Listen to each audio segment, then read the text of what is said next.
Heading note करिए,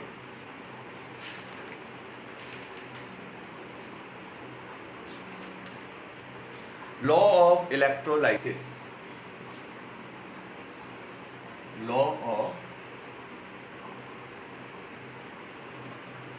electrolysis. Law of electrolysis में first हमारे पास है फैराडेज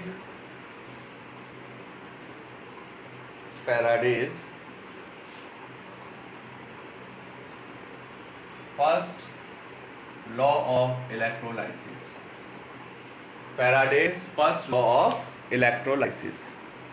तो नोट करें इसमें, according to this law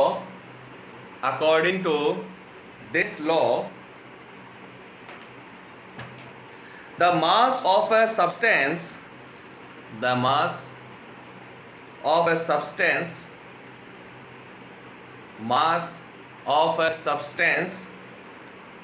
produced at an electrode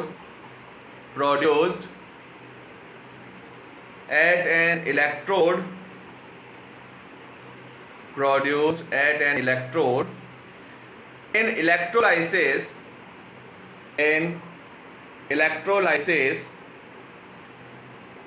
is directly proportional to the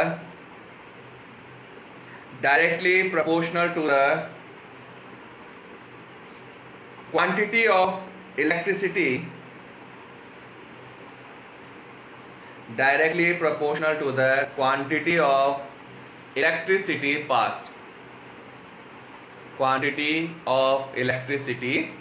passed।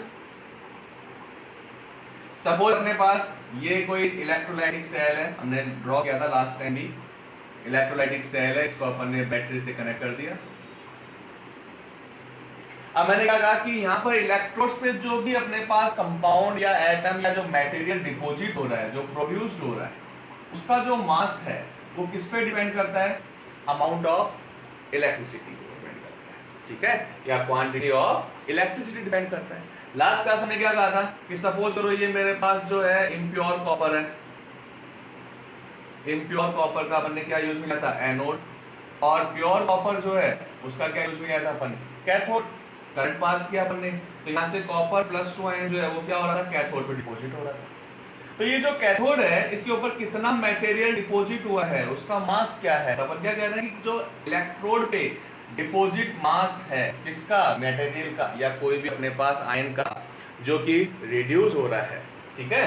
तो mass of product produced during electrolysis directly proportional to the amount of electricity और quantity of electricity, ठीक है। तो m proportional to क्या हो गया?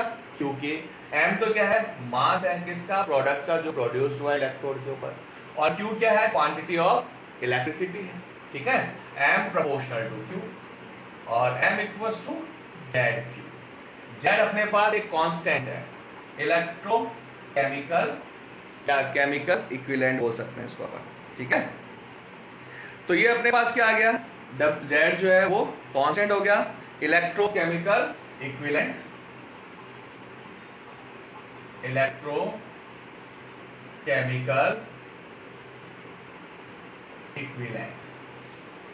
Q equals to क्या होता है?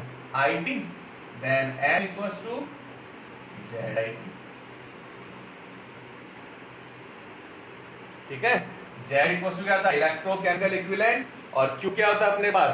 I मल्टीप्लाई T, यानी करंट और टाइम का जो प्रोडक्ट होता है उसको अपन क्या बोलते हैं? Q, quantity of electricity. तो क्या जाएगा? M equals to ZIT। अगर सपोज करो मैं यहां लिखा I equals to 1 ampere and T equals to 1 second, then M equals to Z। तो डेफिनेशन क्या आएगी अपने पास? डेफिनेशन लिखो इसके अंदर, M इक्वल्स टू Z हो जाएगा। तो electrochemical equivalent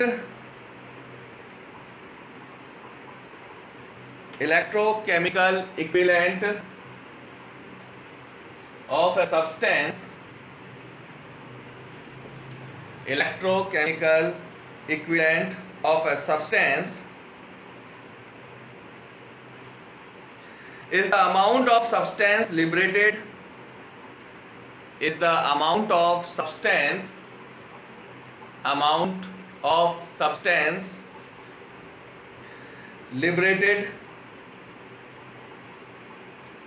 at the electrode when current of 1 ampere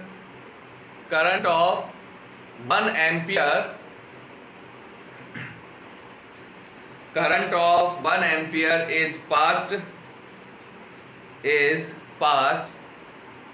through the electrolyte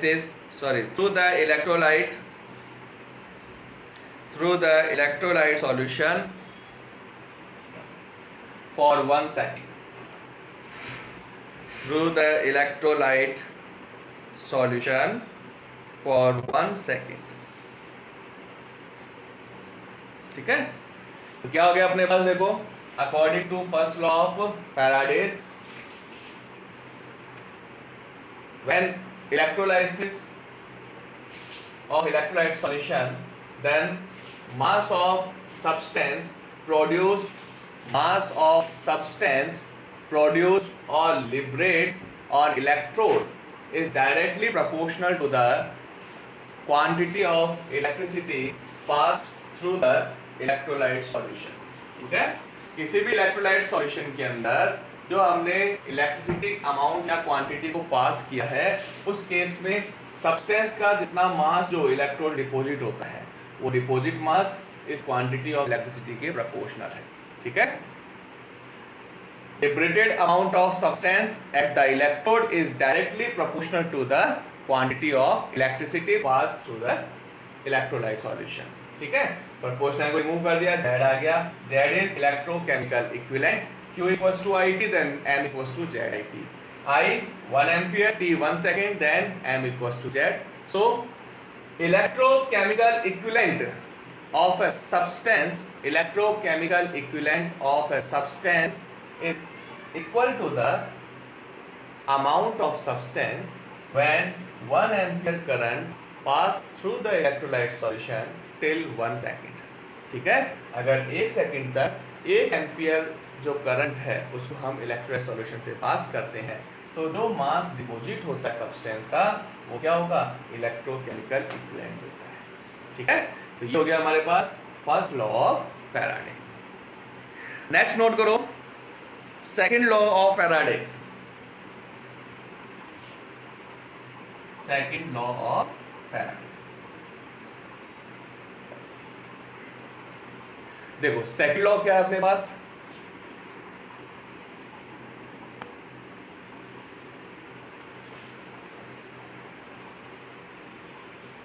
Faraday second law क्या है, when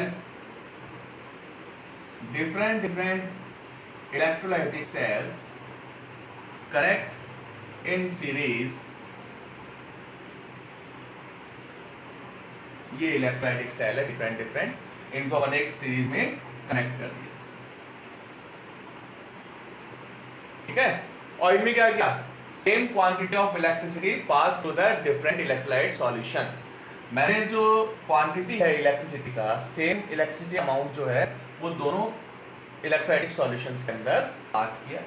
ठीक है, then liberate amount of substance, तो जो अपने पास इलेक्ट्रोड पे सब्सटेंस लिबरेट हो रहा है या डिपॉजिट हो रहा है, that's directly proportional to their equivalent weight. वो उसके इक्विवेलेंट वेट के क्या होता है, प्रोपोर्शनल होता है.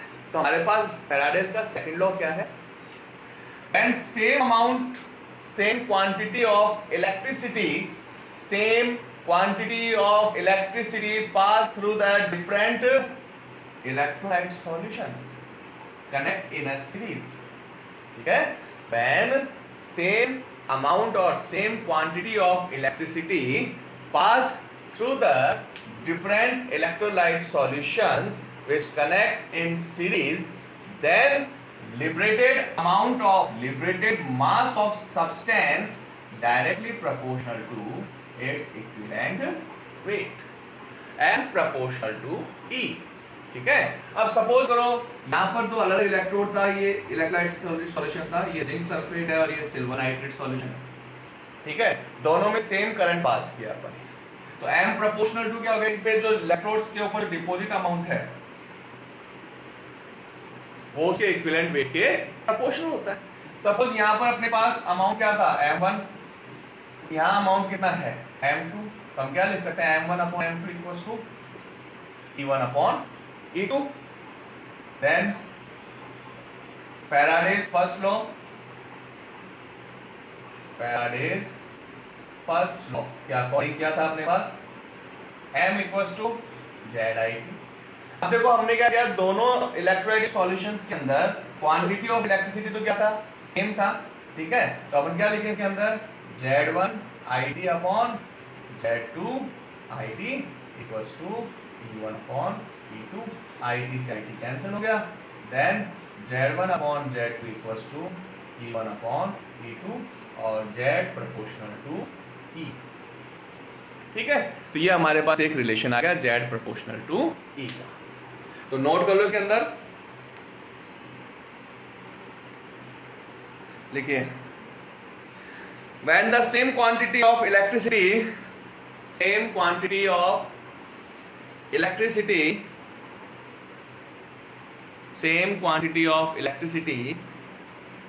is passed through different electrolytes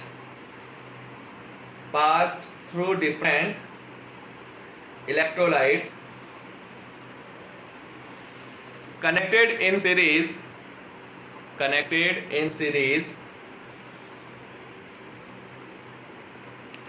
then the mass of the different substances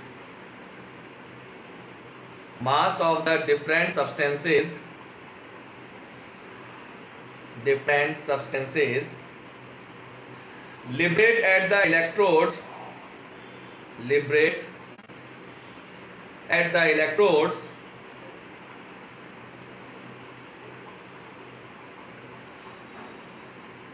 are in the ratio of their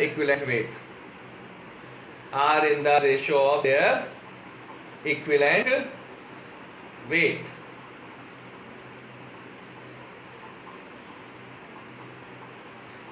line change. If mass of substances M1 and M2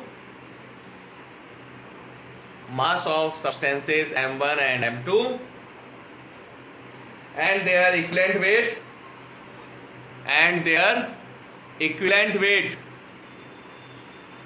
E1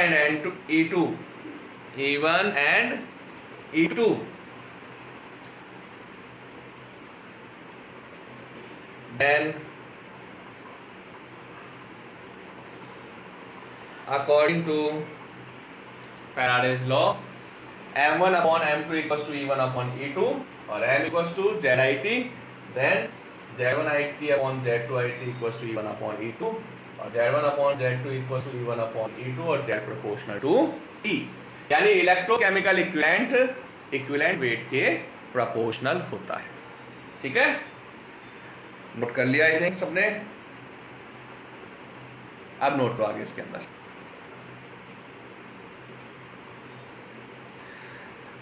in modern electrochemistry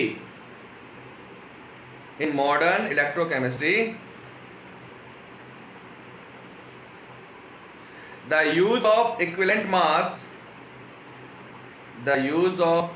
mass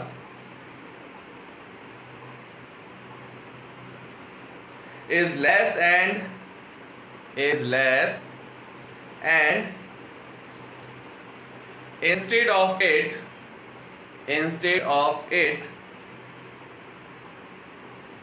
molecular weight is used,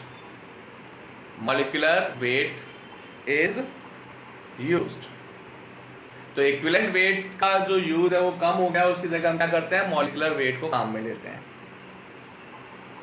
So the second law of Faraday's line change, the quantity of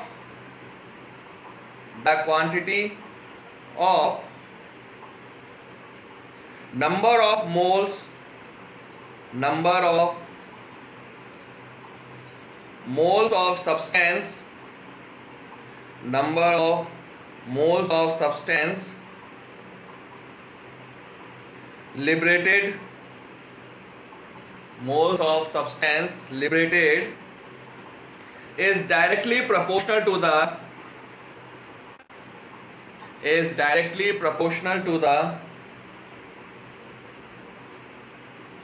number of moles of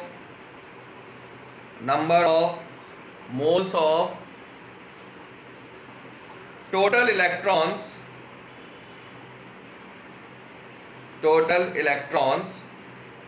exchanged during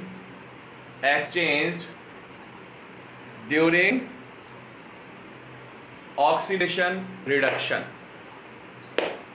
exchanged during oxidation and reduction। ठीक है, तो देखो भाई अब अपन ने क्या कहा है, अपन इक्विवेलेंट वेट की जगह अपन मॉलिक्यूलर वेट काम में ले। तो इक्विवेलेंट वेट क्या होता है, molar mass divided by number of electron exchange during the oxidation reduction reaction. तो यहां पर अपन इक्विवेलेंट वेट की जगह उसको किससे रिलेट करते हैं, जितना नंबर ऑफ इलेक्ट्रॉन एक्सचेंज हुआ है, और जो मास था उसको उसकी जगह अपन क्या यूज ले लें, number of moles of substance ले। ठीक है, कि अपने पास जब करंट पास करते हैं तो इलेक्ट्रोड पे जितना number of moles of substance deposit होता है वो किसके प्रोपोर्शनल हो जाएगा, नंबर ऑफ इलेक्ट्रॉन्स के प्रोपोर्शनल होगा, जो कि ऑक्सीडेशन रिडक्शन रिएक्शन में एक्सचेंज हुआ है। ठीक है, तो नंबर ऑफ इलेक्ट्रॉन्स पे डिपेंड करेगा अपने पास। ठीक है, तो ये अपने पास मॉडर्न लॉ के अकॉर्डिंग फैराडेज लॉ हो गया। फिर आगे एक लाइन और लिखो इसके अंदर, the 1 mole charge of electron, 1 mole charge of an electron called 1 Faraday,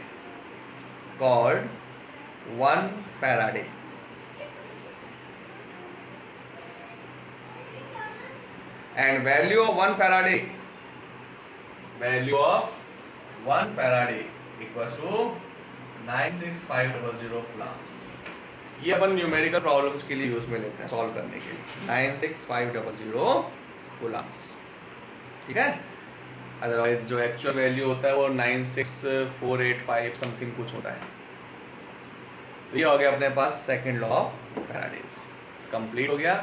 इससे रिलेटेड जो न्यूमेरिकल्स हैं वो अपन करेंगे नेक्स्ट क्लास में डिस्कस।